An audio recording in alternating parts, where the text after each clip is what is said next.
elle.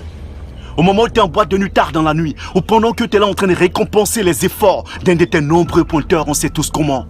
À quelque part, il y a des filles comme toi qui sont privées de leur sommeil pour bosser leurs leçons, pour espérer décrocher leur diplôme et être un jour indépendantes.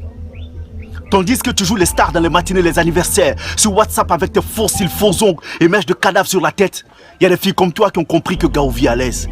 Au moment où tu es quelque part à Gonzague sur la lagune, en train de te dénuder pour profiter de l'argent d'un gars qui va ensuite te défoncer. À quelque part, il y a des filles comme toi qui ont choisi d'avoir l'argent à la sueur de leur front et non en écartant les jambes. Ou tu dors parce que tu as épuisé les jeunes de ta promotion en tas derrière l'argent.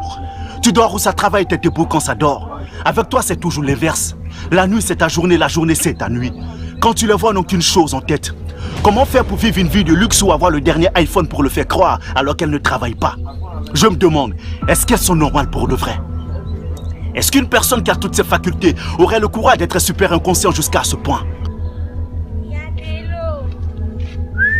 Ma chérie, tu es trop jolie pour vendre l'eau, hein? Il y a de l'eau. Les amis, ne soyez pas comme ces imbéciles-là qui font croire qu'il suffit d'être beau ou belle pour tout mériter sans le moindre effort. Si la beauté devrait privilégier les gens, l'Inde aurait été la plus grande puissance au monde. On a connu des filles qui n'ont jamais rien appris à faire de leurs 10 doigts. Parce qu'elles ont cru que la beauté devait suffire pour tout mériter sans le moindre effort. Elles ont passé toute leur vie à tout espérer de l'homme. Du coup, elles sont devenues pauvres d'esprit, fanées sans même vieillir à force d'essayer de tout obtenir par le sexe. Ça a l'air d'être un coup de gueule.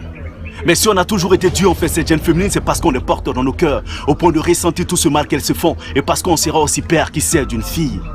On l'imagine un peu sur cette voie. Dieu nous en garde. Sérieux, ce qu'on voit, ça fait plus peur que la mort. Mais elles s'en foutent et ne réalisent pas qu'elles ont tort et qu'elles sont la base de ce qu'est devenu le monde aujourd'hui. Nous investir dans la conscientisation de la jeune féminine est une priorité. Que ce moment finisse par arriver, croyez-moi, on frappera dur et fort sans marcher nos mots. Tant que votre objectif sera d'être avec des mecs qui ont déjà presque tout, vous irez de mec en mec sans avoir de la valeur aux yeux d'aucun d'entre eux. Vous serez juste des objets de plaisir, des objets sexuels. C'était la voix d'Askim qui vous parlait, le sage incompris et sa bande. Notre rôle est déjà joué du moment où on partage avec vous une expérience qui vise à éveiller les consciences et on prend énormément de plaisir à le faire. 2022, c'est l'année de la révolution. Une véritable rébellion est enclenchée. Choqué pour se faire entendre et comprendre, tel est notre objectif. Une pensée à un frère, depuis l'Espagne, El Faro.